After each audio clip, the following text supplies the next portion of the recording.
Hashtag the grandmother who stole $2 billion. America's most unlikely Ponzi queen. Picture this. A small town in Ohio, population 3,200.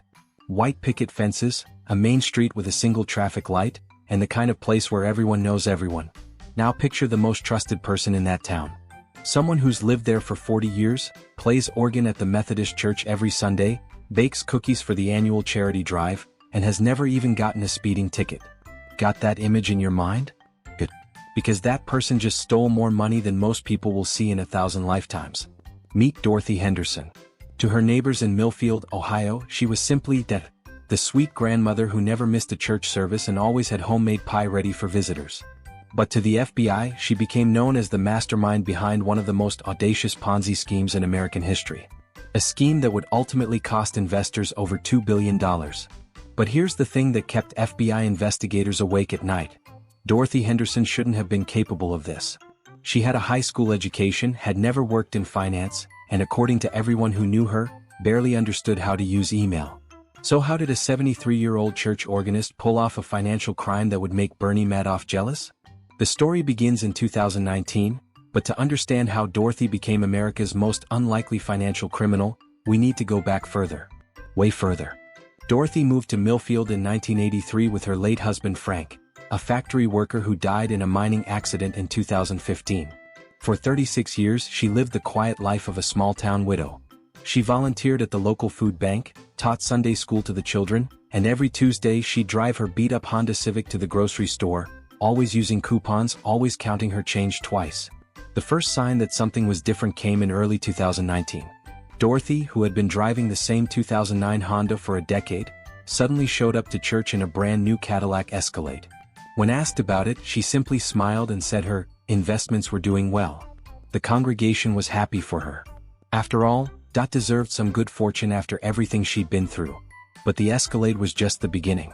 Within 6 months, Dorothy had renovated her modest 2-bedroom house into what locals started calling the mansion on Maple Street. A swimming pool appeared in her backyard. Security cameras were installed. And somehow, the woman who used to clip coupons was now writing checks for the church's new roof, the high school's football equipment, and the fire department's new truck. When people asked Dorothy about her sudden wealth, she had a simple explanation. She had discovered an incredible investment opportunity. Something called the Community Prosperity Fund. And being the generous soul she was, she wanted to share this opportunity with her friends and neighbors. The pitch was brilliantly simple. Dorothy explained that she had connected with a group of international investors who were looking to invest in small American communities. These investors, she said, were particularly interested in supporting rural towns like Millfield. The returns were guaranteed 15% annually, paid out monthly. And the minimum investment was just $5,000, making it accessible to ordinary people. But here's what made Dorothy's scheme so insidious. She didn't present it like a typical investment. She framed it as community building. "We're not just making money," she would say during her informal presentations in the church basement. "We're securing the future of our town." The first investors were Dorothy's closest friends from church. Mary Patterson, who ran the local flower shop, invested her entire life savings of $50,000. Jim Rodriguez, the high school principal, put in $75,000 from his retirement fund. Within 3 months, both were receiving their monthly returns exactly as promised. Word spread quickly in a town of 3,200 people. And here's where Dorothy showed her true genius. She understood psychology better than most trained financial advisors. She didn't actively recruit investors. Instead, she let success stories do the recruiting for her. When Mary Patterson received her first $625 monthly payment, she couldn't help but tell her sister in the next town over. When Jim Rodriguez got his $937.50 check, he mentioned it to his brother-in-law in Columbus. By the end of 2019, Dorothy's Community Prosperity Fund had attracted over 200 investors and $15 million in capital. The monthly returns were being paid like clockwork. Dorothy had become something of a local celebrity, featured in the town newspaper as Millfield's investment guru. But if you've been paying attention, you've probably figured out what was really happening. Dorothy Henderson wasn't investing anyone's money. She was running a classic Ponzi scheme, using new investor money to pay returns to existing investors. The only question was, how did a woman with no financial background know how to execute such a sophisticated fraud? The answer came from the most unexpected source: Netflix. During the FBI investigation that followed, agents discovered that Dorothy had become obsessed with financial crime documentaries. She had watched every episode of American Greed, studied documentaries about Bernie Madoff and Charles Ponzi, and had filled 3 notebooks with detailed notes about how these schemes worked and, more importantly, how they failed. Dorothy had essentially created a masterclass curriculum for herself in financial fraud, and she was determined not to make the same mistakes as her predecessors. While Bernie Madoff targeted wealthy, sophisticated investors who might ask difficult questions, Dorothy targeted people who trusted her implicitly. While other Ponzi operators got greedy and promised impossible returns, Dorothy kept her promises modest and believable.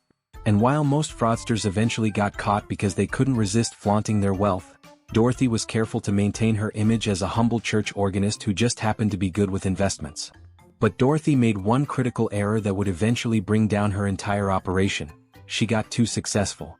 By 2021, the Community Prosperity Fund had grown to over 800 investors across Ohio, Pennsylvania, and West Virginia. The monthly payouts had grown to over $3 million. And Dorothy, despite her best efforts to stay low-key, was finding it increasingly difficult to maintain her cover story. The breaking point came during the summer of 2021. Dorothy had promised investors that their money was being invested in diversified international portfolios, but she needed to show some proof of these investments.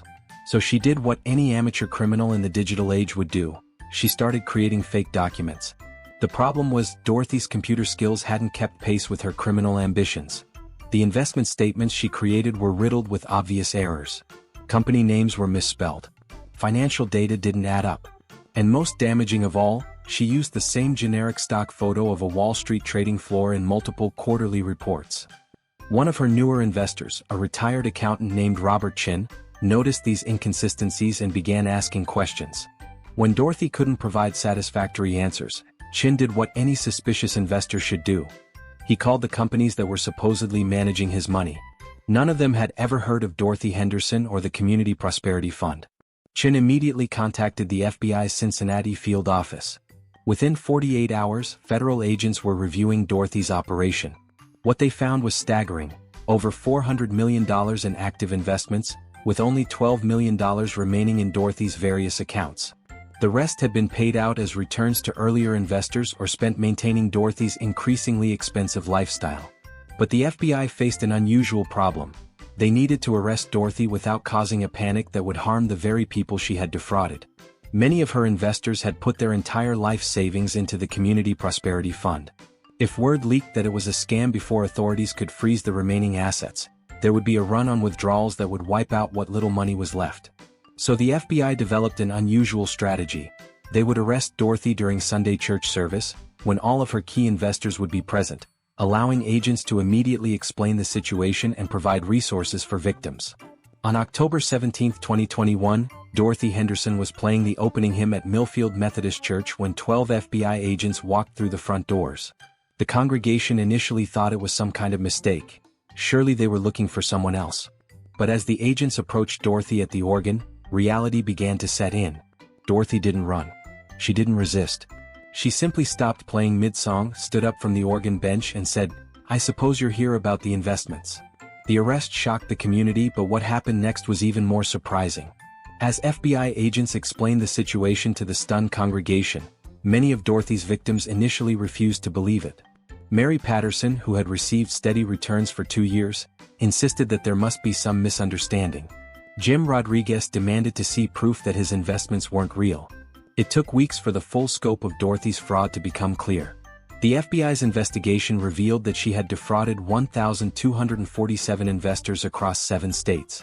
The total amount stolen exceeded $2.1 billion, making it the largest Ponzi scheme ever perpetrated by a single individual. But perhaps the most shocking discovery was what Dorothy had done with the money. Unlike other financial criminals who spent stolen funds on yachts and mansions, Dorothy had donated over $300 million to various charities. She had single-handedly funded new wings at 3 different hospitals, established scholarship programs at a dozen schools, and had even anonymously paid off the medical debt of over 2,000 families. During her sentencing hearing, Dorothy's attorney argued that his client was a Robin Hood figure, who had stolen from the wealthy to give to the poor. The prosecution countered that regardless of her charitable donations, Dorothy had destroyed the financial security of over 1,000 families, many of whom were elderly and could never recover their losses. The judge wasn't swayed by the Robin Hood defense. Dorothy Henderson was sentenced to 25 years in federal prison and ordered to pay $2.1 billion in restitution money that, for the most part, no longer existed. But even after her sentencing, mysteries remained about Dorothy's operation. FBI investigators could never fully account for where all the money had gone. Digital forensics experts found evidence that Dorothy had been in contact with overseas accounts in countries with strict banking secrecy laws. Some investigators believe that Dorothy, despite her grandmotherly appearance, had hidden millions of dollars that have never been recovered. There's also the question of how Dorothy managed such a complex operation entirely by herself. Phone records showed hundreds of calls to numbers that couldn't be traced. Email accounts were discovered that had been professionally encrypted. And Dorothy's computer history revealed that she had been researching offshore banking procedures and cryptocurrency trading, hardly typical interests for a small-town church organist.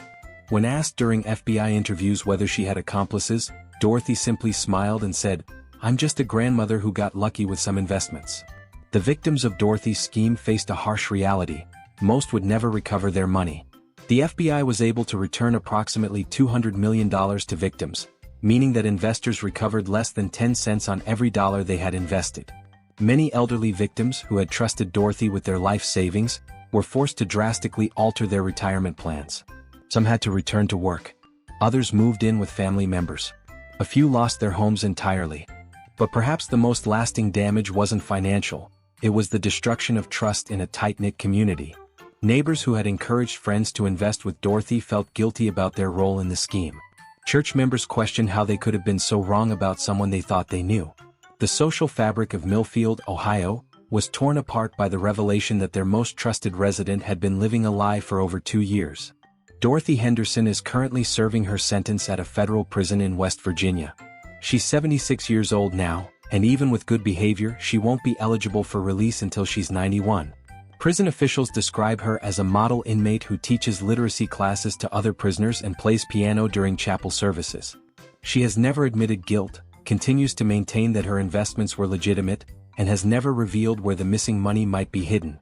FBI agents visit her periodically, hoping she'll provide information that could help recover funds for her victims, but Dorothy politely declines to discuss her case. The Dorothy Henderson case changed how federal investigators approach financial crimes. It shattered the profile of what a major financial criminal looks like and demonstrated that some of the most dangerous fraudsters might be hiding in plain sight in America's small towns. But perhaps the most important lesson from Dorothy's story is this: financial predators don't always look like the slick Wall Street executives we see in movies. Sometimes they look like your neighbor. Sometimes they look like your friend. And sometimes they look like the sweet grandmother who plays organ at your church and always brings the best casserole to the potluck dinner. The next time someone offers you an investment opportunity that seems too good to be true, remember Dorothy Henderson. Because in the world of financial crime, the most dangerous predators are often the ones you'd least suspect. Today, Millfield, Ohio is slowly rebuilding. The Methodist Church has a new organist, though attendance has never fully recovered. The mansion on Maple Street sits empty, seized by the federal government and too expensive for anyone in town to afford. And in the local cemetery, Frank Henderson's gravestone bears a simple inscription: "Beloved husband." His wife's name was supposed to be added when her time came. That space remains blank and probably always will. Dorothy Henderson fooled an entire community for over 2 years. She stole more money than most people can even comprehend. And she did it all while maintaining the perfect cover of a harmless, elderly church organist who just wanted to help her neighbors prosper. In the end, Dorothy's greatest crime wasn't the money she stole, it was the trust she betrayed. And that's something that no amount of restitution can ever repay.